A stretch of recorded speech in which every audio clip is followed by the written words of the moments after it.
Hi friends, welcome to our channel. ఈరోజు నేను Booker మధ్య అగున్ వెబ్ సిరీస్ లో పార్ట్ 2 వీడియో కింద 5th ఎపిసోడ్ నుంచి రిమైనింగ్ ఎపిసోడ్ స్టోరీని ఎక్స్ప్లెయిన్ చేయబోతున్నాను. ఆల్రెడీ పార్ట్ 1 వీడియోలో ఫస్ట్ ఎపిసోడ్ నుంచి 4 ఎపిసోడ్ స్టోరీని ఎక్స్ప్లెయిన్ చేయడం జరిగింది. మీరు ఫస్ట్ టైం ఈ వీడియోను చూస్తున్నట్లయితే మీరు ఫస్ట్ పార్ట్ 1 వీడియోను చూసి ఆ తర్వాత ఈ వీడియోను చూస్తే క్లియర్ గా అర్థం అవుతుంది. ఆ పార్ట్ 1 వీడియో లింక్ ని ఈ వీడియో డిస్క్రిప్షన్ లో మరియు కామెంట్స్ లో ఇస్తాను, చూసేయండి. Now let's start our video.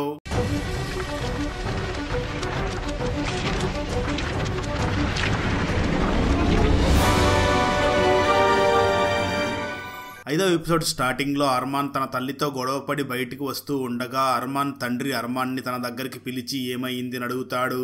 దాంతో అర్మాన్ వెంటనే తన తండ్రిని హగ్ చేసుకుని చాలా ఏడుస్తూ ఉంటాడు.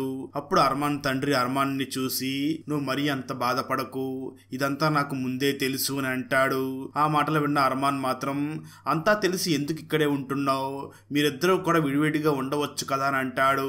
ఆ మాటలు విన్న అర్మాన్ తండ్రి మాత్రం, నేను ఇక్కడ కేవలం నీ కోసమే ఉన్నాను, మేమిద్దరం ఇప్పుడు విడిపోతే నీ పొరవు పోడవుతుందని నేను ఇలా కలిసి ఉంటున్నాను అని అంటాడు. స్టోరీ ప్రజెంట్ కి వస్తుంది. ప్రదీప్ అక్క వాళ్ళ ఇంట్లో పెంపుడు కుక్కని ఎవరో చంపేసి ఉండడంతో ప్రదీప్ వెంటనే అక్కడ ఉన్న సీసీటీవీ కెమెరా ఫుటేజ్ ని చెక్ చేస్తాడు. ఆ ఫుటేజ్ లో ఒక వ్యక్తి అక్కడికి వచ్చి వెళ్ళినట్లుగా తెలుస్తుంది.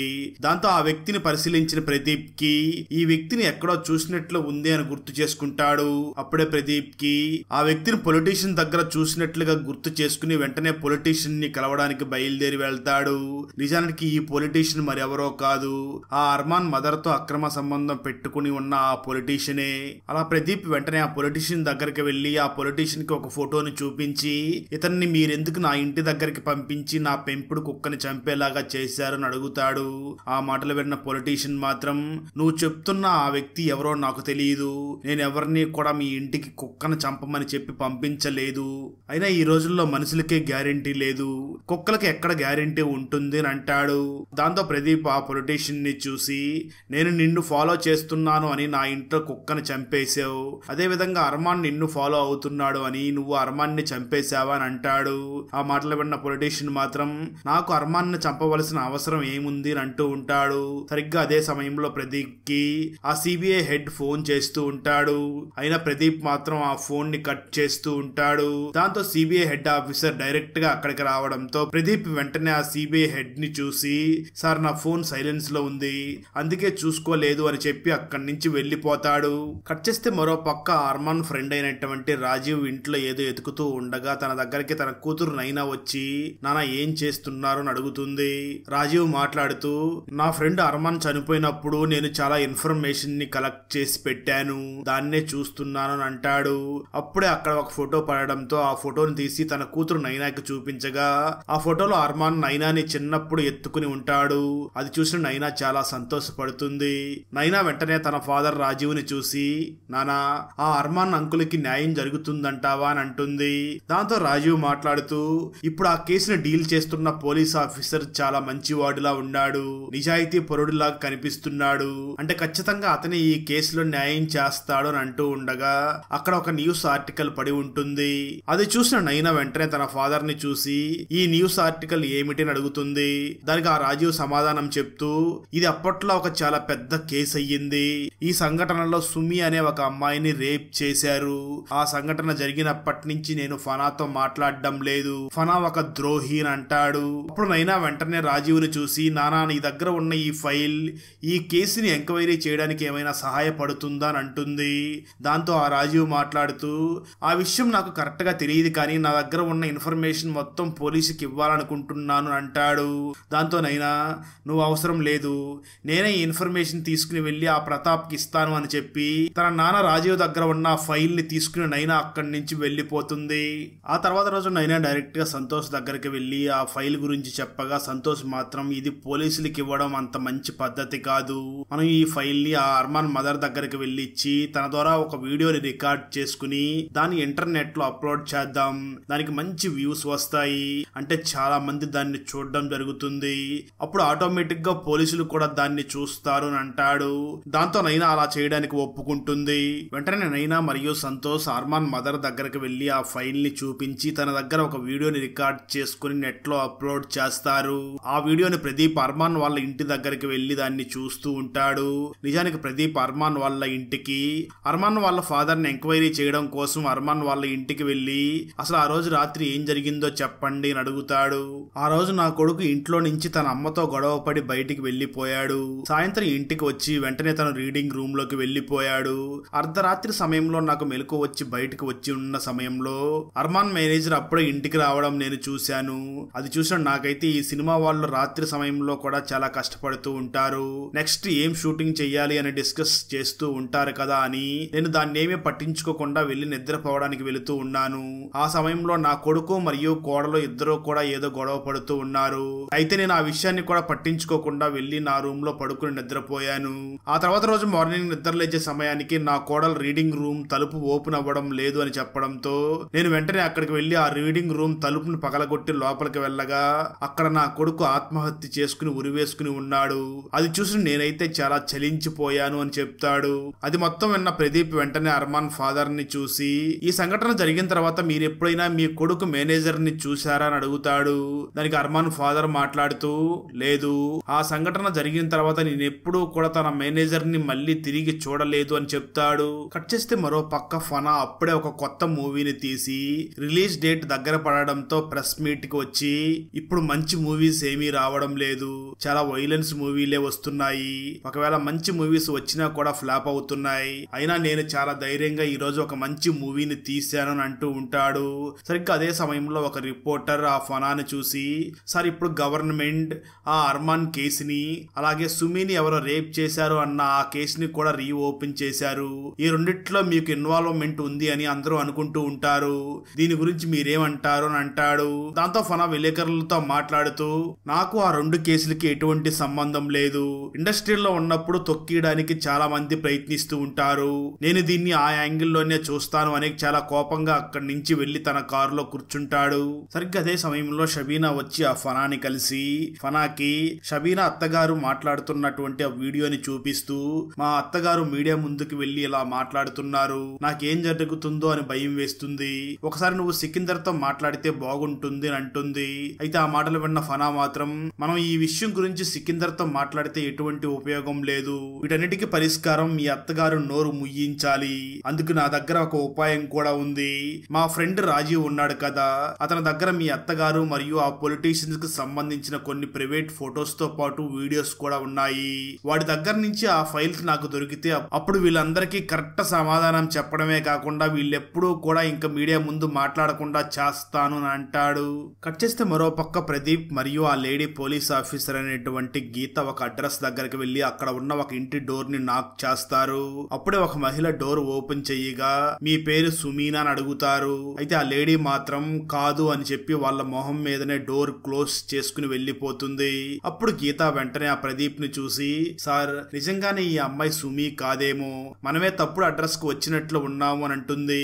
అయితే ప్రదీప్ మాత్రం లేదు మనం కరెక్ట్ గానే వచ్చామని తను మళ్ళీ వెళ్లి ఆ డోర్ ని నాక్ చేయగా ఆ మహిళ బయటికి వచ్చి మీకు ఎన్నిసార్లు చెప్పాలి నేను సుమీని కాదు అని అంటూ ఉంటుంది.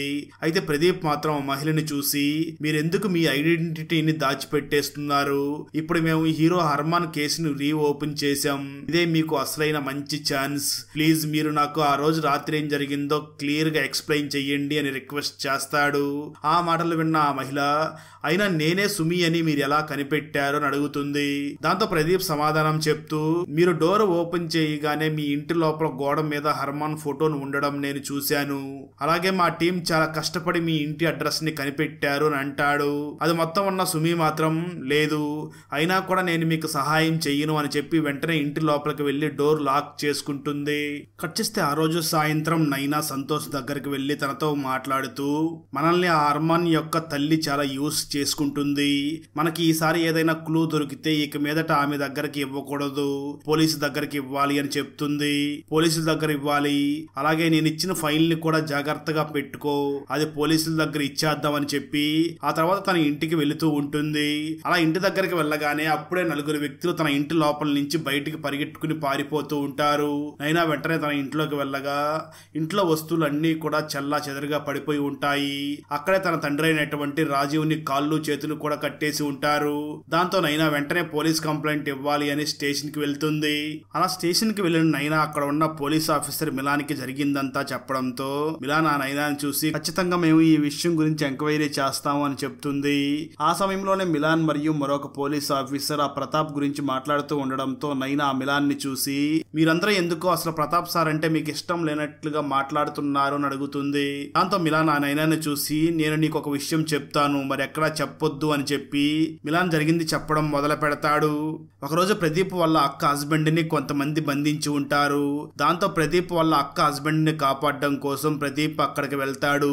వెంటనే గన్ను తీసి వాళ్ళ మీద గురి పెట్టి ఉంటాడు. కానీ ఎక్కడ తన భావని వాళ్ళు కాలుస్తారో అన్న భయంతో తను మాత్రం కాల్చకుండా అలాగే గన్ను గురిపెట్టి చూస్తూ ఉంటాడు. అయితే ఇంతలోనే ఆ అంతకులు తన అక్క హస్బెండ్ ని షూట్ చేసి చంపేస్తారు. నిజానికి ఈ ప్రదీప్ ఒక ఎన్కౌంటర్ స్పెషలిస్ట్ అయి ఉండి కూడా తన భావని ఎక్కడ కాపాడలేకపోయాడు అని డిపార్ట్మెంట్ లో ఉన్న అందరూ కూడా తన మీద చాలా కోపంగా ఉన్నారు అని చెప్తాడు.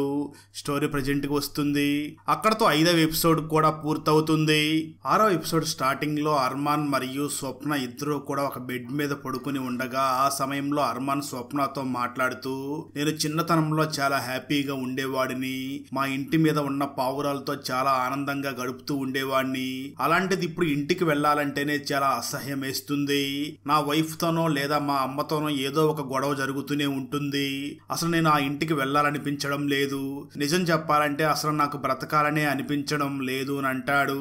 ఆ మాటలు విన్న స్వప్న నువ్వెందుకు ఈ విధంగా ఆలోచిస్తావు, నువ్వు మన గురించి ఆలోచించు, మన పెళ్లి గురించి ఆలోచించు, నీకు నేను కావాలా నీ భార్య కావాలో ఆలోచించుకో అని అంటుంది. ఆ మాటలు విన్న అర్మాన్ స్వప్నాన్ని చూసి నేను నా వైఫ్ కి విడాకులు ఇస్తే నువ్వు నన్ను పెళ్లి చేసుకుంటావా అని అడుగుతాడు. దానికి స్వప్న నిన్ను నేను ఖచ్చితంగా పెళ్లి చేసుకుంటాను, కాకపోతే నాకు కొంచెం సమయం కావాలి అని అంటుంది. దాంతో అర్మాన్ కూడా సరే నువ్వు ఎంత సమయం అయినా తీసుకోని అంటాడు. ఇక్కడ స్టోరీ మళ్ళీ ప్రెజెంట్ కి వస్తుంది. ఒకరోజు ప్రదీప్ ఒక సినిమా డైరెక్టర్ దగ్గరికి వెళ్లి నాకు అర్మాన్ గురించి అలాగే స్వప్న మధ్య ఉన్న రిలేషన్ గురించి తెలియాలి అని అడుగుతాడు. దానికి ఆ డైరెక్టర్ ముందు చెప్పడానికి ఒప్పుకోడు. కానీ ఆ ప్రదీప్ వార్నింగ్ ఇవ్వడంతో అప్పుడు చెప్పడం మొదలు పెడతాడు. స్టోరీ గతానికి వెళ్తుంది. ఒకరోజు మూవీ షూటింగ్ లో స్వప్న మరియు ఆ ఫనా మాట్లాడుతూ ఉండగా ఫనా స్వప్నాన్ని చూసి నేను నీతో మరో 3 సినిమాలు మాత్రమే చేస్తాను, ఎందుకంటే నీతో కంటిన్యూగా సినిమాలు చేస్తే నీకు నాకు మధ్యలో ఏదో ఉంది అని అందరూ అనుకుంటారు అని అంటాడు. అయితే ఆ మాటలు విన్న స్వప్న మాత్రం ఎవరో ఏదో అనుకుంటే మనకెందుకు, నాకు డబ్బులు కావాలి, నీకు అభ్యంతరం లేకపోతే నేను మాత్రం నీ దగ్గర సినిమాలు చేస్తూనే ఉంటాను అని చెప్పి నెక్స్ట్ తీయబోయే సినిమాకి అడ్వాన్స్ కూడా తీసుకుంటుంది.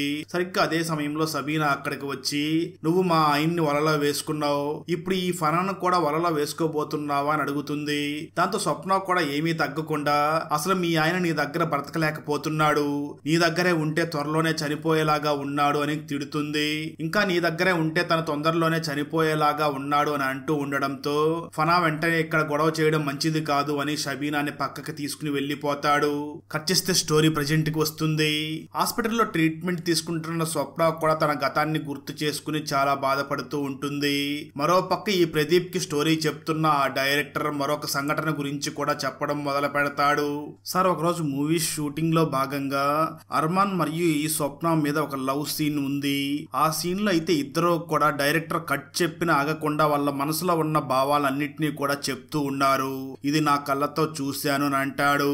మరో పక్క హాస్పిటల్లో అడ్మిట్ అయ్యి ట్రీట్మెంట్ తీసుకుంటున్నటువంటి స్వప్న కూడా తన గతాన్ని గుర్తు చేసుకుని చాలా బాధపడుతూ ఉంటుంది. వెంటనే తను ఆ ప్రదీప్ కి ఫోన్ చేసి నేను ఇప్పుడే హాస్పిటల్లో కోలుకుంటున్నాను అని అనగా ఆ మాటలు విన్న ప్రదీప్ సారీ మేడం మీకు యాక్సిడెంట్ అయిన విషయం నాకు తెలియదు అని అంటాడు. అయితే స్వప్న మాత్రం ఇది యాక్సిడెంట్ కాదు, ఎవరో నన్ను చంపాలని ప్లాన్ చేశారు, ఎవరికో నేను బంగ్లాదేశ్ కి రావడం ఇష్టం లేదు అని అంటుంది. అయితే ఆ మాటలు విన్న ప్రదీప్ మాత్రం మేడం మీరు బంగ్లాదేశ్ కి వస్తున్నట్లుగా ఎవరెవరికి చెప్పారు అని అడుగుతాడు. ఆ మాటలు విన్న స్వప్న మాత్రం నేను ఎవరికి చెప్పలేదు, కేవలం ఫనా దగ్గర మాత్రమే చెప్పాను అని అంటుంది. దానికి ప్రదీప్ మాట్లాడుతూ మీ మాటల్ని నేను ఎలా నమ్మాలి అని అంటాడు. దాంతో స్వప్న కోపంగా నమ్మితే నమ్ము నమ్మకపోతే పో, నేను చెప్పే మాటలు నమ్మితే నీ కేసు త్వరగా సాల్వ్ అవుతుంది, లేదంటే నీ కర్మ అని చెప్పి ఫోన్ పెట్టేస్తుంది. ఆ తర్వాత ప్రదీప్ దగ్గరికి లేడీ పోలీస్ ఆఫీసర్ అయినటువంటి గీత వచ్చి సార్ నీకు ఒక బ్యాడ్ న్యూస్ మరియు గుడ్ న్యూస్ ఒకటి ఉంది. గుడ్ న్యూస్ ఏమిటి అంటే ఆ అర్మాన్ పోస్ట్ మార్టం రిపోర్ట్ మనకు కనిపించకుండా పోయింది కదా, ఆ రిపోర్ట్ని రాసిన డాక్టర్ని నేను కనిపెట్టాను. కానీ బ్యాడ్ న్యూస్ ఏమిటి అంటే ఆ డాక్టర్ ఇప్పుడు హాస్పిటల్లో అడ్మిట్ అయి ఉన్నాడు. కొన్ని రోజుల్లో తను చనిపోబోతున్నాడు అని అంటుంది. దాంతో ప్రదీప్ వెంటనే తన పై అధికారులని కలిసి ఆ డాక్టర్ని ఎంక్వైరీ చేయడం కోసం పర్మిషన్ తీసుకుంటాడు. ఆ తర్వాత ప్రదీప్ మిలాన్ని చూసి నేను ఈ కేసుని ఇంత త్వరగా సాల్వ్ చేస్తానని అనుకోలేదు, ఫైనల్ గా నేను హంతకుణ్ణి కనిపెట్టాను అని అంటాడు. దానికి ఆ మిలాన్ సార్ ఇంతకీ ఎవరా హంతకుడు అని అడుగుతాడు. అప్పుడు ప్రదీప్ ఆ మిలాన్ని చూసి ఇదంతా కూడా ఆ రాజకీయ నాయకుడే చేశాడు, తొందరలోనే నేను రాజకీయ నాయకుడిని అరెస్ట్ చేయబోతున్నాను అని చెప్పి అక్కడి నుంచి వెళ్ళిపోతాడు. కట్ చేస్తే మరో పక్క నైనా మరియు సంతోష్ ఇద్దరు మాట్లాడుతూ ఉండగా నైనా సంతోష్ ని చూసి ఆ అర్మాన్ ని ఫనానే చంపి ఉంటాడు, ఎందుకంటే సుమి కేసులో కూడా ఈ ఫనాకి సంబంధం ఉంది అని అంటూ ఉంటుంది. కట్ చేస్తే మరో పక్క లేడీ పోలీస్ ఆఫీసర్ గీత మరియు ప్రదీప్ ఇద్దరు మాట్లాడుతూ ఉండగా ప్రదీప్ ఆ గీతాని చూసి స్వప్నకి జరిగింది యాక్సిడెంట్ కాదు, తనని ఎవరో చంపాలని ప్రయత్నించారు, నేను కలకత్తా పోలీసులతో కూడా మాట్లాడి తెలుసుకున్నాను, ఈ స్వప్నాని మరియు ఆ అర్మాన్ని కూడా చంపింది ఎవరో కాదు, అది ఫనానే చేశాడు అని అంటాడు. ఆ మాటలు విన్న గీత అంత కరెక్ట్ గా ఎలా చెప్పగలుగుతున్నారు అని అడుగుతుంది. దానికి ప్రదీప్ మాత్రం ఇది చాలా టాప్ సీక్రెట్, చెప్పవలసిన సమయం వచ్చినప్పుడు ఖచ్చితంగా నీకు చెప్తాను, నువ్వు వెంటనే వెళ్ళి ఆ రాజీవ్ ఇంట్లో రాజీవ్ని కాళ్ళు చేతులు కట్టేసింది ఎవరో కనుక్కో, అలాగే వాళ్ళకి ఈ అర్మాన్ కేసుకి ఏదైనా సంబంధం ఉందేమో కనుక్కో అని చెప్తాడు. ఆ తర్వాత ప్రదీప్ వెంటనే అర్మాన్ కి పోస్ట్ మార్టం చేసిన ఆ డాక్టర్ హాస్పిటల్లో అడ్మిట్ అయి ఉండగా ఆ డాక్టర్ దగ్గరికి వెళ్ళి సార్ మీకు ఆ అర్మాన్ పోస్ట్ మార్టం రిపోర్ట్ గురించి గుర్తుందా అని అడుగుతాడు. అప్పుడు ఆ డాక్టర్ మాట్లాడుతూ నేను చాలా కేసుల్లో పోస్ట్ మార్టం రిపోర్ట్ ని రాశాను, కొన్ని రిపోర్ట్స్ ని మార్చి రాయడం కూడా జరిగింది, కానీ ఈ అర్మాన్ కేసు రిపోర్ట్ ని మాత్రం నేను ఎప్పటికీ మర్చిపోలేను, అందరూ కూడా అర్మాన్ ఆత్మహత్య చేసుకున్నాడు అని అనుకుంటూ ఉంటారు, కానీ నాకు మాత్రం అలా అనిపించదు, ఎందుకంటే అర్మాన్ చనిపోయే సమయంలో తన చేతిలో ఒక గన్ను ఉంది, ఆ గన్ను నిండా కూడా బుల్లెట్స్ ఉన్నాయి, తను నిజంగా చనిపోవాలి అనుకుంటే ఆ గన్నుతో షూట్ చేసుకుని చనిపోయి ఉండవచ్చు, కానీ తను ఎందుకు ఉరివేసుకుని చనిపోయాడో నాకు ఇప్పటికీ అది డౌట్ గానే ఉంటుంది అని అంటాడు. ఆ విషయం తెలుసుకున్న ప్రదీప్ వెంటనే ఆ డాక్టర్ కి థ్యాంక్స్ చెప్పి అక్కడి నుంచి వెళ్ళిపోతాడు. తర్వాత ప్రదీప్ వెంటనే నైనా మరియు సంతోష్ దగ్గరికి వెళ్ళి నేను ఈ కేసుని సాల్వ్ చేయడంలో నాకు మీకు సహాయం కావాలని అడుగుతాడు. అయితే ఆ మాటలు విన్న సంతోష్ మాత్రం సార్ డిపార్ట్మెంట్ లో అంతమంది పోలీసులు ఉండగా మీరు మమ్మల్ని ఎందుకు అడుగుతున్నారు అని అంటాడు. దానికి ఆ ప్రదీప్ సమాధానం చెప్తూ అవును డిపార్ట్మెంట్ లో చాలా మంది ఉన్నారు, కొన్ని కేసెస్ లో మనం పక్క వాళ్ళ హెల్ప్ కూడా తీసుకొని చేయవలసి ఉంటుంది, ఎందుకంటే కొన్ని సందర్భాల్లో డిపార్ట్మెంట్ లో వాళ్ళని కూడా నమ్మడానికి వీల్లేదు, వీటన్నిటికంటే మీ ఇద్దరికి కూడా ఈ కేసును సాల్వ్ చేయాలని చాలా ఇంట్రెస్ట్ ఉంది కదా, అందుకే మీరు నాకు సహాయం చెయ్యండి, సంతోష్ నువ్వు ముందుగా వెళ్ళి ఆ రాజకీయ నాయకుడు ఫనా గురించి వాళ్ళు ఏం చేస్తున్నారు ఎవరెవరిని కలుస్తున్నారో మొత్తం ఎంక్వైరీ చేసి నాకు సెండ్ చేస్తూ ఉండు అని అంటాడు. ఆ తర్వాత నైనా ప్రదీప్ ని చూసి ఈ అర్మాన్ చనిపోవడానికి నా దగ్గర ఒక కారణం ఉంది సార్, ఎందుకంటే ఈ అర్మాన్ 2 జీవితాలని కూడా హ్యాండిల్ చేయలేకపోయాడు, ఒకనొక సందర్భంలో 2 జీవితాలని హ్యాండిల్ చేయలేక ఆత్మహత్య చేసుకున్నట్లు ఉన్నాడు అని అంటూ ఉంటుంది. మరోపక్క నైనా ఆ రాజకీయ నాయకుడిని అలాగే ఫనాని వాళ్ళకి తెలియకుండా వాళ్ళని అబ్జర్వ్ చేసి వీడియోలు తీస్తూ ఉంటాడు. సరిగ్గా అదే సమయంలో ఫనా ఇంట్లో నుంచి బ్యాగ్ తీసుకుని వచ్చి కారులో పెట్టుకుని అక్కడి నుంచి ఎక్కడికో వెళ్ళబోతూ ఉంటాడు. ఇదంతా వీడియో తీసిన సంతోష్ వెంటనే ఆ ప్రదీప్ కి ఆ వీడియోని సెండ్ చేస్తాడు. అక్కడతో 6వ ఎపిసోడ్ కూడా కంప్లీట్ అవుతుంది. 7వ ఎపిసోడ్ స్టార్టింగ్ లో స్టోరీ గతానికి వెళ్తుంది.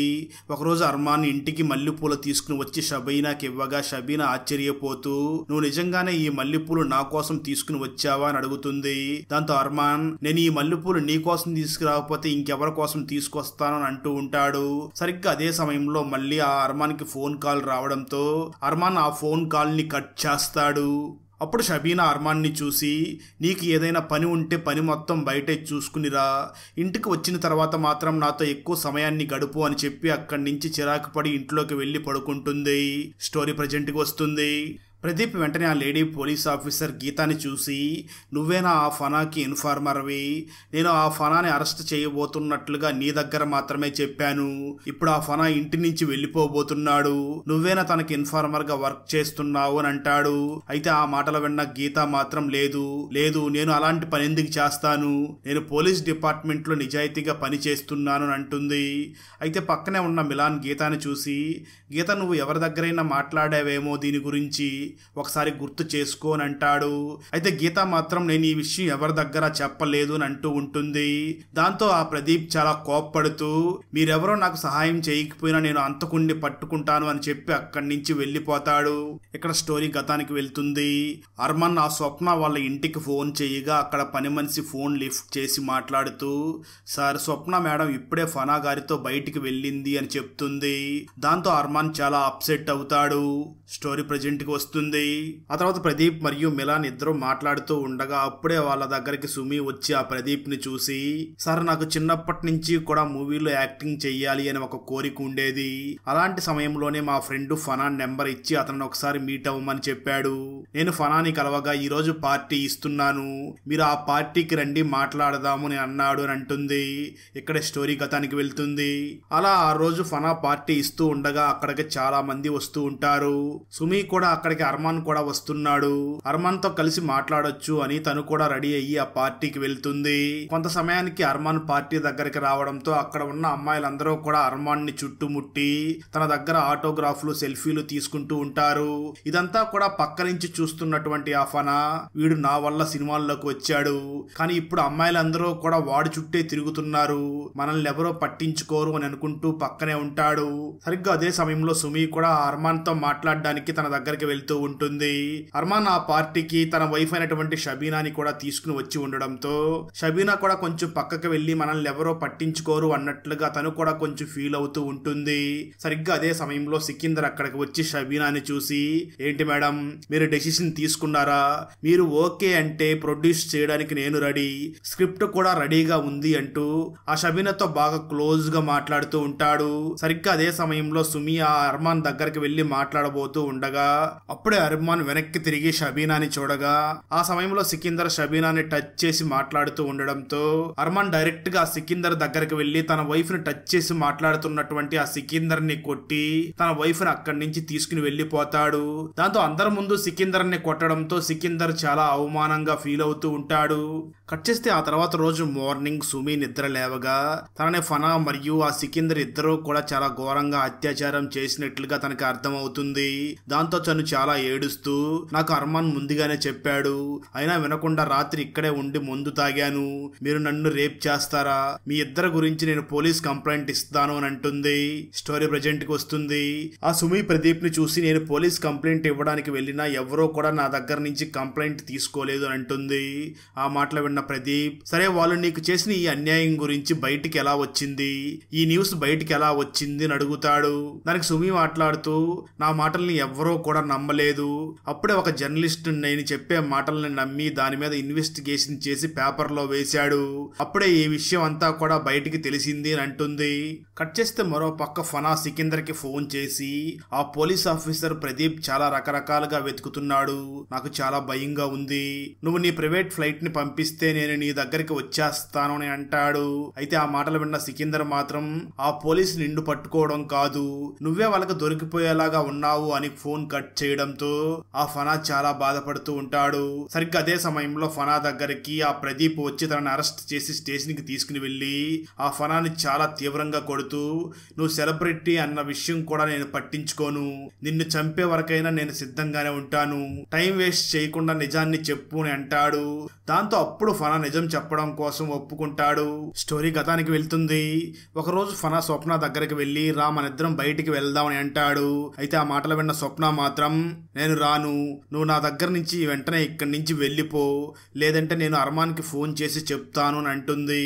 ఆ మాటలు విన్న ఫనా వాడు నాకు చాలా బెస్ట్ ఫ్రెండ్, నువ్వు ఫోన్ చేసి ఏం చెప్పినా నీ మాటలు వాడు నమ్మడు, నా మాటలే వింటాడు అని ఆ ఫనా అనడంతో వెంటనే స్వప్న ఆ అర్మాన్ కి ఫోన్ నిజానికి ఆ సమయంలో అర్మాన్ తన వైఫ్ అయినటువంటి షబీనాకి మల్లెపూలు తీసుకుని వెళ్లి తనతో మాట్లాడుతూ ఉంటాడు. సరిగ్గా ఆ సమయంలోనే స్వప్న ఫోన్ చేయడంతో తన వైఫ్ ముందు ఆ ఫోన్ ని లిఫ్ట్ చేయలేక ఫోన్ ని కట్ చేస్తాడు. దాంతో ఆ తర్వాత స్వప్న మరియు ఫనా ఇద్దరు కూడా కారులో వెళుతూ ఉంటారు. ఆ సమయంలో ఫనా కొంచెం అసభ్యంగా ప్రవర్తిస్తూ ఉండడంతో ఆ స్వప్న ఫనాను చూసి ప్లీజ్ నన్నేమీ చెయ్యవద్దు, నా కడుపులో ఒక బిడ్డ పెరుగుతుంది, ఆ బిడ్డకి అర్మాన్ తండ్రి అని అంటుంది. దాంతో ఆ మాటలు విన్న ఫనా చాలా అప్సెట్ అయ్యి వెంటనే కారు దిగి పక్కకి వెళ్లి సిగరెట్ తాగుతూ ఉంటాడు. మరోపక్క అదే సమయంలో అర్మాన్ తిరిగి మళ్ళీ ఆ స్వప్నకి కాల్ చేయగా స్వప్న ఇంట్లో ఉన్న పని మనిషి ఆ అర్మాన్ తో మాట్లాడుతూ, సార్ ఇప్పుడే స్వప్న మేడం గారు ఆ ఫనా గారితో కలిసి బయటికి వెళ్లారు అని చెప్తుంది. దాంతో ఆ మాటలు విన్న అర్మాన్ చాలా కోప్పడి తన సెల్ ఫోన్ ని అక్కడే పగలగొట్టేస్తాడు. అంటే ఇంతకు ముందు అర్మాన్ అమ్మ నా కొడుకు సెల్ ఫోన్ ని ఎవరో పగలగొట్టారు అని అనింది కదా, అంటే దాని అర్థం అర్మాన్ సెల్ ని ఎవరో పగలగొట్టలేదు, అర్మాన్నే పగలగొట్టుకుని ఉంటాడు. అలా ఫనా చాలా కోపంగా కారు నుంచి దిగి చాలా బాధపడుతూ సిగరెట్ తాగుతూ ఉంటాడు. సరిగ్గా అదే సమయంలో ఫనాకి సికిందర్ ఫోన్ చేసి, నేను ఈ రోజు రాత్రికే ఆ అర్మాన్ ని చంపేస్తాను, వాడు నన్ను అందరం ముందర కొట్టి నన్ను అవమానించాడు, ఖచ్చితంగా ఈ రోజు రాత్రికే వాడిని చంపేస్తాను అని అంటాడు.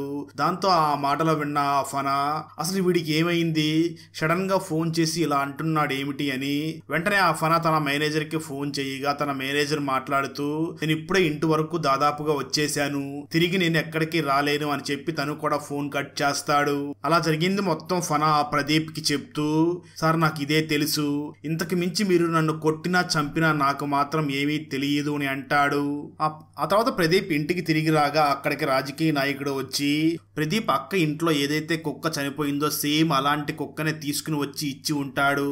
దాంతో ప్రదీప్ అక్క కూతురు ఆ కుక్కతో ఆడుకుంటూ ఉండడంతో ప్రదీప్ వెంటనే అక్కడికి వెళ్లి తన అక్కని మరియు తన మేనకోడల్ని ఇంటి లోపలికి పంపించి ఆ రాజకీయ నాయకుడిని చూసి, నీకు ఏదైనా అవసరం ఉంటే నాతో మాట్లాడాలి అనుకుంటే నా ఆఫీస్కి రా లేదా స్టేషన్కి రా, అంతేకాని ఇంటి దగ్గరికి రాకు అని అంటాడు. అప్పుడు ఆ రాజకీయ నాయకుడు కూడా మాట్లాడుతూ, నేను కూడా నీ దగ్గరికి రావడం నాకేమీ అంత సరదా కాదు, నీకు నేను ఈ కేసును సాల్వ్ చేయడానికి ఒక క్లూ ఇవ్వడం కోసం వచ్చాను అని అంటాడు. ఇక్కడ స్టోరీ కథానికి వెళ్తుంది. ఒకరోజు ఈ రాజకీయ నాయకుడు చాలా కోపంగా కూర్చుని ఉంటాడు. ఎందుకంటే ఈ రాజకీయ నాయకుడికి వ్యతిరేకంగా ఉన్న పార్టీకి అర్మాన్ గెస్ట్ గా వచ్చి అక్కడ ప్రసంగం ఇవ్వబోతూ ఉంటాడు. అయితే ఈ అర్మాన్ బంగ్లాదేశ్ లో చాలా సూపర్ స్టార్ కావడంతో తను ఎవరికి మద్దతు ఇస్తే వాళ్లే గెలుస్తారు అని ఈ రాజకీయ నాయకుడు చాలా బాధపడుతూ ఇంకా వీడిని అడ్డు తొలగించుకోవడమే మంచిది అని అనుకుంటూ ఆ అర్మాన్ మీద కోపంతో రగిలిపోతూ ఉంటాడు. సరిగ్గా అదే సమయంలో అర్మాన్ మదర్ ఆ రాజకీయ నాయకుడికి ఫోన్ చేసి ఇంట్లో జరుగుతున్నది మొత్తం తనకు చెప్తుంది. అయితే ఇదంతా కూడా ఆ ఇంట్లో పని మనిషి మొత్తం వింటూ ఉంటుంది. అలా అర్మాన్ మదర్తో మాట్లాడిన తర్వాత రాజకీయ నాయకుడు వెంటనే వెళ్లి సికిందర్ని కలిసి, ఈ అర్మాన్ని ఇలానే వదిలేస్తే మనకే చాలా చెడు జరుగుతుంది, వాణ్ణి మనం బ్రతకనివ్వకూడదు, వాణ్ణి చంపేయాలి అని అంటాడు. దాంతో సికిందర్, ఈ విషయం నాకు వదిలేయండి, నేను చూసుకుంటాను అని వెంటనే తనకు తెలిసినటువంటి జో అనే వ్యక్తిని పిలిచి ఆ అర్మాన్ని చంపడానికి జోని పంపిస్తాడు. స్టోరీ ప్రజెంట్ కి వస్తుంది. రాజకీయ నాయకుడు ప్రదీప్ ని చూసి ఇదే జరిగింది, ఇంతకు మించి ఆ తర్వాత ఏం జరిగిందో నాకేమీ తెలియదు అని చెప్తాడు. ఆ మాటలు విన్న ప్రదీప్ వెంటనే రాజకీయ నాయకుడిని చూసి మరి ఇప్పుడు ఆ జో ఎక్కడ ఉన్నాడు అని అడుగుతాడు. దానికి ఆ రాజకీయ నాయకుడు సమాధానం చెప్తూ, నాకు నిజంగా ఇప్పుడు ఆ జో ఎక్కడ ఉన్నాడో నాకు తెలియదు, నువ్వు పోలీసువు కాబట్టి నువ్వే కనిపెట్టు అని అంటాడు. దాంతో ప్రదీప్ ఆ జో గురించి చాలా ఎంక్వైరీ చేసి అతి కష్టం మీద ఆ జోని పట్టుకుని స్టేషన్ కి తీసుకుని వచ్చి తనని టార్చర్ పెట్టి ఎంక్వైరీ చేయడం మొదలు పెడతాడు. దాంతో జో సమాధానం చెప్తూ, సార్ నాకేమీ తెలియదు, నేను వాళ్ళ గురించి చెప్తే వాళ్ళు నన్ను చంపేస్తారు అని అంటాడు. ఆ మాటలు విన్న ప్రదీప్, ఎవరు నిన్ను చంపేస్తారో వాళ్ళ పేర్లు చెప్పు అని అంటాడు. సార్ మీరు నన్ను అర్థం చేసుకోండి, మీరు నన్ను ఇంతకన్నా ఎక్కువ కొడితే నాకు ఆస్తమా ఉంది, ఊపిరాడక నేను చనిపోతాను, ప్లీజ్ నన్ను వదిలేయండి, నేను వాళ్ళ పేర్లు చెప్పలేను అని అంటాడు. అయితే ప్రదీప్ మాత్రం, నిన్ను వదిలేయాలి అంటే నువ్వు మాకు సమాధానం చెప్పవలసిందే, లేదంటే నిన్ను వదిలే ప్రసక్తే లేదు అని ఒక పెద్ద లాఠీ తీసుకుని రాగా దాంతో జో భయపడిపోయి నిజం చెప్పడం మొదలు పెడతాడు. స్టోరీ గతానికి వెళ్తుంది. సికిందర్ జోకి కాల్ చేసి, నువ్వు ముందు ఆ అర్మాన్ ఇంటికి వెళ్ళు, అక్కడ ఉన్న అర్మాన్ మేనేజర్ మనకు సపోర్ట్ చేస్తాడు, నువ్వు ఎలాగైనా ఆ ఇంటి లోపలికి వెళ్ళి ఆ అర్మాన్ ని ముందుగా హత్య చేసేయి, ఆ తర్వాత అర్మాన్ మేనేజర్ ఎవరైతే మనకి హెల్ప్ చేస్తున్నాడో వాడిని కూడా నువ్వు చంపేసి అని చెప్తాడు. దాంతో జో ఆ అర్మాన్ ఇంటి దగ్గరికి వెళ్ళగా అర్మాన్ మేనేజర్ కూడా తనకి హెల్ప్ చేస్తూ ఉంటాడు. స్టోరీ ప్రెజెంట్ కి వస్తుంది. అలా జరిగింది చెప్తున్న జోకి సడన్ గా ఊపిరాడకపోవడంతో తను అక్కడికక్కడే చనిపోతాడు. అక్కడతో 7వ ఎపిసోడ్ కూడా పూర్తవుతుంది. 8వ ఎపిసోడ్ స్టార్టింగ్ లో స్టోరీ గతానికి వెళ్తుంది. అర్మాన్ తన ఇంట్లో చాలా బాధపడుతూ ఇక ఈ జీవితం నాకు అవసరం లేదు అని ఆ అర్మాన్ చనిపోవడానికి గన్ను తీసుకుని తనని తాను షూట్ చేసుకోబోతూ ఉంటాడు. సరిగ్గా అదే సమయంలో ఆ అర్మాన్ కి ఒక శబ్దం వినిపించడంతో అర్మాన్ వెనక్కి తిరిగి చూస్తాడు. వస్తాడు. ఇక్కడ కట్ చేస్తే స్టోరీ మళ్ళీ ప్రెజెంట్ కి వస్తుంది. ప్రదీప్ తన అక్క వాళ్ళ ఇంట్లో తన అక్క మరియు మేనకోడలతో కలిసి టీవీ చూస్తూ ఉండగా టీవీ న్యూస్ లో అర్మాన్ వాళ్ళ అమ్మ మాట్లాడుతూ, నా కొడుకు అర్మాన్ కేసును డీల్ చేస్తున్న పోలీస్ ఆఫీసర్ వాళ్ళ ఇంటి దగ్గరే సరిగ్గా బందోబస్తు లేదు, వాళ్ళు పెంచుకుంటున్న కుక్కను చంపేశారు, అలాగే వాళ్ళ టీంలోని ఒక వ్యక్తిని తీసేశారు, అలాంటిది పాపం వాళ్ళు ఈ కేసును డీల్ చేస్తారు అని నాకు నమ్మకంగా లేదు అని బాధపడుతూ ఉంటుంది. ఆ తర్వాత నైనా వెంటనే ప్రదీప్ మరియు సంతోష్ దగ్గరికి వెళ్లి, మీరు అర్మాన్ మదర్ దగ్గరికి వెళ్లి ఎప్పుడైనా మాట్లాడారా అని అడుగుతాడు. ఆ మాటలు విన్న నైనా మరియు సంతోష్ ఇద్దరు కూడా లేదు, మేము ఎప్పుడూ కూడా ఆ అర్మాన్ వాళ్ళ అమ్మని కలవలేదు అని సమాధానం చెప్తారు. ఆ మాటలు విన్న ప్రదీప్ వాళ్ళని చూసి, మీరు వాళ్ళని కలిసి మాట్లాడకపోతే మా ఇంట్లో కుక్క చనిపోయినట్లు, నేను లేడీ పోలీస్ ఆఫీసర్ గీతాని సస్పెండ్ చేసినట్లు తనకి ఎలా తెలిసింది, మీరే చెప్పి ఉంటారు అని ఆ సంతోష్ ని బాగా కొట్టి, ఇంకోసారి నా దగ్గర అబద్ధం చెప్పావంటే నాలుగు చీరేస్తా అని తనకు వార్నింగ్ ఇస్తాడు. ఆ తర్వాత ప్రదీప్ సంతోష్ ని తీసుకుని ఆ అర్మాన్ మదర్ దగ్గరికి వెళ్లి, మీరెందుకు ఇలా ప్రెస్ ముందు వచ్చి మాట్లాడుతున్నారు, అయినా మీరెందుకు ఈ కేసుని సరిగ్గా ఎలక్షన్ ముందే రీఓపెన్ చేయించారు, ఏదైనా సింపతి కోసం ట్రై చేస్తున్నారా అని అంటాడు. నేను నా కన్న కొడుకుని కోల్పోయి ఇన్ని సంవత్సరాల నుంచి ఎంత బాధపడుతున్నానో అది నాకు మాత్రమే తెలుసు, నేను ఇంకా ఇక్కడ ఎంతకాలం బ్రతికి ఉంటానో కూడా నాకు తెలియదు, అయితే నేను చనిపోయే లోపల నా కొడుకుని ఎవరు హత్య చేశారో నేను కనుక్కోవాలి, వాడు ఏం పాపం చేశాడు, ఎవరికి ఏం అన్యాయం చేయలేదు కదా, ఎందుకు వాడిని అంత దారుణంగా చంపేశారు, వాడిని చంపిన వాళ్ళు మాత్రం అన్నీ మర్చిపోయి బయట హ్యాపీగా తిరుగుతున్నారు, అలా జరగడానికి వీలు లేదు, నేను చనిపోయే లోపల నా కొడుకుని చంపిన వాళ్ళకి శిక్ష పడేలాగా చెయ్యాలి, నేను చాలా సంవత్సరాల నుంచి నీలాంటి సిన్సియర్ ఆఫీసర్ కోసమే ట్రై చేస్తున్నాను, ఎందుకో తెలుసా, నువ్వు నా కొడుక్కి పెద్ద వీరాభిమానివి, నీలాంటి వాళ్ళ చేతుల్లో ఈ కేసు ఉంటే ఖచ్చితంగా ఈ కేసుని మీరు సాల్వ్ చేయగలరు, ప్లీజ్ మీరే నా కొడుకుని ఎవరు చంపారో కనిపెట్టండి అని అంటుంది. ఇక్కడ మనకు తెలిసేది ఏమిటి అంటే అర్మాన్ మదర్ కావాలనే ఈ కేసుని ప్రదీప్ హ్యాండిల్ చేసేలాగా క్రియేట్ చేసి ఉంటుంది.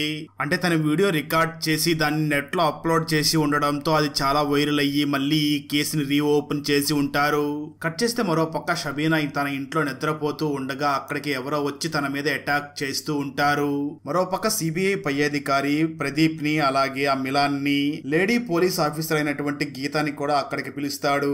ఆ సమయంలో సిబిఐ పై అధికారి ఆ గీతాని చూసి, నిజం చెప్పు, నువ్వు ఈ కేసుకు సంబంధించిన డీటెయిల్స్ అన్ని కూడా నువ్వు నీ పై అధికారి అయినటువంటి ప్రదీప్ కి మాత్రమే చెప్పాలి, అలాంటిది నువ్వు ఈ విషయాలన్నీ ఎవరికి చెప్తున్నావు అని అడుగుతాడు. ఆ మాటలు విన్న గీత మాత్రం నేను ఎవరికి చెప్పడం లేదు, కేవలం ప్రదీప్ కి మాత్రమే చెప్తున్నాను అని అంటుంది. దాంతో ప్రదీప్ చాలా కోపం తెచ్చుకుని ఆ గీత మీద అరుస్తూ, నిజం చెప్పు, నువ్వు ఈ రోజు తప్పించుకోలేవు అని అంటాడు. అప్పుడు గీత జరిగిన నిజం చెప్పడం మొదలు పెడుతుంది. గీత వెంటనే సిబిఐ పై అధికారిని చూసి, సార్ మీరు ఇప్పుడు ఈ సిబిఐకి హెడ్ గా ఉన్నారు, మీకన్నా ముందు వేరొక వ్యక్తి ఇక్కడ హెడ్ గా పనిచేశాడు, ఇప్పుడు తను మీ మీద పై అధికారిగా ఉన్నాడు, నేను ఈ కేసులో జరిగే విషయాలన్నీ కూడా తనకే ఇన్ఫార్మ్ చేస్తూ ఉన్నాను, ఎందుకంటే నేను ఈ ప్రదీప్ ని నమ్మడం లేదు, ఈ ప్రదీప్ వాళ్ళ బావ విషయంలో ఒక తప్పుడు నిర్ణయం తీసుకున్నాడు, అందుకే నేను తనని మానిటర్ చేస్తున్నాను, కాబట్టి ఈ కేసులో ప్రతి విషయం కూడా నాకే తెలియాలి అని చెప్పడంతో, నేను తప్పనిసరి పరిస్థితుల్లో ఈ కేసులో జరిగే విషయాలన్నీ కూడా మీ పై ఆఫీసర్ కే చెప్తున్నాను అని ఆ సిబిఐ హెడ్ కి చెప్తుంది. కట్ చేస్తే మరో పక్క షబీనాని ఎవరో హత్యా ప్రయత్నం చేసి తనని కిడ్నాప్ చేసి తీసుకుని వెళుతూ తనకి కొన్ని డాక్యుమెంట్స్ ఇచ్చి, మీరు ఇక్కడ ఉండడం అంత మంచిది కాదు, మీరు ఇక్కడి నుంచి విదేశాలకు వెళ్లిపోండి అని చెప్తూ ఉంటారు. అయితే ఈ విషయాన్ని తెలుసుకున్న స్వప్న వెంటనే ప్రదీప్ కి ఫోన్ చేసి చెప్పడంతో ప్రదీప్ వెంటనే అక్కడికి వెళ్లి ఆ షబీనాన్ని తన కంట్రోల్లోకి తీసుకుని విచారించడం మొదలు పెడతాడు. ప్రదీప్ ఆ షబీనాన్ని చూసి, నాకు మీ మీద అసలు డౌట్ లేదు, కానీ మీరెందుకు దేశాన్ని విడిచి వెళ్లిపోవాలనుకుంటున్నారు అని అంటాడు. ఆ మాటలు విన్న షబీనా మాత్రం, నాకు ఇక్కడ చాలా భయం వేస్తుంది, అందుకే తప్పించుకుని వెళ్లిపోవాలనుకుంటున్నాను అని అంటుంది. దానికి ప్రదీప్ మాట్లాడుతూ, ఒక వ్యక్తి మీ ఇంటికి వచ్చి మీ హస్బెండ్ ని చంపే సమయంలో నువ్వేమీ చూడలేదా అని అడుగుతాడు. దానికి షబీనా సమాధానం చెప్తూ, నేనేమీ చూడలేదు, నేను అప్పుడు చాలా టెన్షన్ లో ఉన్న సమయంలో ఫనా నాకు చాలా సార్లు కాల్ చేశాడు, కానీ నేను టెన్షన్ లో ఉండడం వల్ల ఫనా ఫోన్ ని కూడా లిఫ్ట్ చేయలేదు అని అంటుంది. ఇక్కడ స్టోరీ గతానికి వెళ్తుంది. ఎప్పుడైతే ఫనా మరియు స్వప్న కారులో వెళుతూ ఉన్న సమయంలో స్వప్న ఫనాని చూసి, నేను ఇప్పుడు ప్రెగ్నెంట్ ని, నా కడుపులో పెరుగుతున్న బిడ్డకి అర్మాన్ తండ్రి అని చెప్పడంతో ఆ ఫనా చాలా బాధపడుతూ కారు నుంచి బయటికి దిగి సిగరెట్ తాగుతూ ఉంటాడు. కొంత సమయం తర్వాత స్వప్న కూడా కారు దిగి ఆ ఫనా దగ్గరికి వెళ్లి, నేను నీకు అబద్ధం చెప్పాను, నేను ప్రెగ్నెంట్ ని కాదు, కానీ నీకు నాకు మధ్య ఉండేది జస్ట్ ఫ్రెండ్షిప్ మాత్రమే, నాకు అర్మాన్ అంటే చాలా ఇష్టం, నేను అర్మాన్ అర్మాన్ని ప్రేమిస్తున్నాను అని చెప్తుంది. ఆ మాటలు విన్న ఫనా ఒక్కసారిగా కంగారు పడి ఈ విషయాన్ని ఇంత లేట్ గా చెప్తున్నావా అని వెంటనే ఫోన్ తీసుకుని సికిందర్ కి ఫోన్ చేసి ఆ అర్మాన్ని ఏమీ చెయ్యవద్దు, వాడు నా ప్రాణ స్నేహితుడు, వాడిని చంపొద్దు అని రిక్వెస్ట్ చేస్తాడు. అయితే సికిందర్ మాత్రం నువ్వు చాలా స్లోగా ఫోన్ చేశావని వెంటనే ఫోన్ పెట్టేస్తాడు. ఎందుకంటే ఆ స్వప్న ప్రెగ్నెంట్ అనే విషయం తెలియగానే ఫనా అర్మాన్ని చంపాలి అని అనుకుంటాడు. కానీ ఆ విషయం అబద్ధం అని తెలియడంతో అర్మాన్ని కాపాడాలి అని చాలా మందికి ఫోన్ చేసి ఉంటాడు, కానీ ఎవరూ ఫోన్ లిఫ్ట్ చేయరు. ఆ ప్రాసెస్ లోనే షబీనా కూడా చాలా సార్లు ఫోన్ చేసి ఉంటాడు. ఆఖరికి షబీనా కూడా ఆ ఫనా ఫోన్ ని లిఫ్ట్ చేసి ఉండదు. స్టోరీ ప్రెజెంట్ కి వస్తుంది. ప్రదీప్ వెంటనే ఫనా దగ్గరికి వెళ్లి మాట్లాడుతూ, నీకు అసలు మంచితనం అనేదే లేదా, నీ బెస్ట్ ఫ్రెండ్ ని కాపాడడానికి నువ్వేమీ ప్రయత్నించలేదా అని అడుగుతాడు. దాంతో ఫనా ప్రదీప్ ని చూసి, సార్ నేను నా బెస్ట్ ఫ్రెండ్ ని కాపాడడం కోసం చాలా ప్రయత్నించాను, కానీ ఏమీ కుదరలేదు. చివరికి నా ప్రాణ స్నేహితుడు చావుకి నేనే కారణమయ్యాను అని చాలా బాధపడుతూ ఉంటాడు. ఆ తర్వాత రోజు ప్రదీప్ ఈ కేసుకు సంబంధించిన రిపోర్ట్స్ మొత్తం ప్రిపేర్ చేసి ఆ సిబిఐ హెడ్ ని కలవడానికి వెళ్తూ ఉంటాడు. సరిగ్గా అదే సమయంలో ప్రదీప్ దగ్గరికి ఇంతకు ముందు ఈ కేసుని విచారించిన పోలీస్ ఆఫీసర్ వచ్చి, ఏంటి ప్రదీప్, కేసుని సాల్వ్ చేసేశాను అని చాలా ధీమాగా కనిపిస్తున్నావు, అసలు సమస్య ఇప్పుడే మొదలవబోతుంది, నీకంటూ ఒక ఫ్యామిలీ ఉంది గుర్తించుకో అని భయపెడతాడు. అయితే ప్రదీప్ మాత్రం నాకు వచ్చే సమస్యల్ని నేను ఎలా హ్యాండిల్ చేసుకోవాలో నాకు తెలుసు అని వెంటనే సిబిఐ హెడ్ ని కలవడానికి తన దగ్గరికి వెళ్తాడు. అలా సిబిఐ హెడ్ దగ్గరికి వెళ్లి తను ప్రిపేర్ చేసిన రిపోర్ట్ మొత్తం తనకి ఇవ్వగా ఆ సిబిఐ హెడ్ ఆ రిపోర్ట్ మొత్తం చెక్ చేసి అంతా ఓకే, కానీ ఆ అర్మాన్ డెడ్ బాడీకి చేసిన పోస్ట్ మార్టం రిపోర్ట్ ఇంతకు ముందు మిస్ అయ్యింది కదా, అది ఇప్పుడు ఎలా సంపాదించావు అని అడుగుతాడు. దానికి ప్రదీప్ తన పై అధికారిని చూసి, సార్ ఈ పోస్ట్ మార్టం చేసిన డాక్టర్ వేరొక కాపీని తన దగ్గర ఉంచుకుని ఉన్నాడు, ఆ కాపీ నాకు ఇచ్చాడు అని చెప్పి, సార్ ఇక్కడతో ఈ కేసు సాల్వ్ అయ్యింది అని చెప్పి అక్కడి నుంచి ప్రదీప్ ఇంటికి వెళ్తాడు. ఇంటికి వెళ్ళిన ప్రదీప్ తన మేనకోడల్ని చూసి, నేను నిజానికి ఒక ఎన్కౌంటర్ స్పెషలిస్ట్ ని, నేను తలుచుకుని ఉంటే ఆ రోజు ఆ అంతకుణ్ణి చంపేసేవాణ్ణి, కానీ నేను ఆ రోజు అంతకుణ్ణి షూట్ చేయలేదు, ఎందుకంటే నేను షూట్ చేస్తే అక్కడ బావకి ఏమైనా అవుతుందేమో అని నేను చాలా భయపడి నా గన్నుని కింద పెట్టేశాను. ఆ సమయంలో ఆ అంతకుడు బావని షూట్ చేసి చంపేశాడు, దీని అంతటికీ నేనే కారణం, తప్పంతా నాదే అని ఏడుస్తూ బాధపడుతూ ఉంటాడు. అయితే ఇది మొత్తం వింటున్న ప్రదీప్ అక్క వెంటనే ప్రదీప్ దగ్గరికి వచ్చి ప్రదీప్ ని క్షమించి ఆ ప్రదీప్ ని ఓదార్చుతూ ఉంటుంది.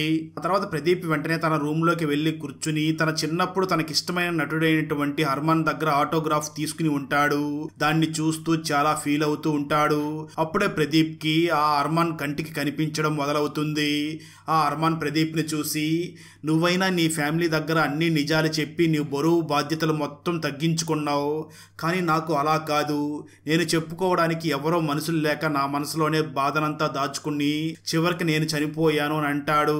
అప్పుడు ప్రదీప్ అర్మాన్ని చూసి, సార్ నాకు ఒక డౌట్ ఉంది, మిమ్మల్ని ఎవరైనా హత్య చేశారా లేకపోతే మీరే ఆత్మహత్య చేసుకున్నారా అని అడుగుతాడు. దానికి అర్మాన్ సమాధానం చెప్తూ, ఈ కేసు ఇంతవరకు సాల్వ్ చేయలేదు కాబట్టి నా గురించి ఇంకా మాట్లాడుతూనే ఉన్నారు, ఒకవేళ ఈ కేసు ముందుగానే సాల్వ్ చేసినట్లయితే నన్ను ఎప్పుడో జనాలు మర్చిపోయేవాళ్ళు, నేను ఎలా మిస్టరీయో అలాగే నా మరణం కూడా ఒక మిస్టరీ లాగానే ఉండనివ్వు, అప్పుడే ప్రజలకి నా జ్ఞాపకాలు అలా గుర్తుండిపోతాయి అని అంటాడు. అక్కడతో ఈ సిరీస్ కూడా అయిపోతుంది. అంటే ప్రదీప్ తన విచారణలో ఏం కనుక్కుంటాడు అంటే, రాజకీయ నాయకుడు మరియు సికిందర్ ఇద్దరూ ప్లాన్ చేసి జో అనే వ్యక్తిని ఆ అర్మాన్ ని చంపడం కోసం పంపించారు అని తెలుసుకుంటాడు. అయితే నిజంగానే జో ఆ అర్మాన్ ని చంపాడా లేదా అర్మానే ఆత్మహత్య చేసుకున్నాడా అన్నది మాత్రం కనిపెట్టలేకపోయి ఉంటాడు. ఈ సిరీస్ కి సీక్వెల్ గా మరో సిరీస్ కూడా వచ్చింది. బహుశా ఆ సిరీస్ లో ఈ ప్రశ్నలకి సమాధానం ఉండి ఉండవచ్చు. మీరు ఆ సీక్వెల్ సిరీస్ ని కూడా ఎక్స్ప్లెయిన్ చెయ్యాలా వద్దా అని కామెంట్ చేస్తే ఆ వచ్చిన కామెంట్స్ ని బట్టి నేను ఎక్స్ప్లెయిన్ చేస్తాను. సో మీ ఒపీనియన్ ని కామెంట్ చెయ్యండి. ఫ్రెండ్స్, వీడియో నచ్చినట్లయితే లైక్ చేసి ఒక చిన్న కామెంట్ చేస్తే మాకు నెక్స్ట్ వీడియో చేయడానికి ఎంకరేజింగ్ గా ఉంటుంది. అలాగే ఛానల్ ని సబ్స్క్రైబ్ చేసి పక్కనే ఉన్న బెల్ ఐకాన్ ని క్లిక్ చేసి సపోర్ట్ చెయ్యండి. Thanks for watching. జై హింద్.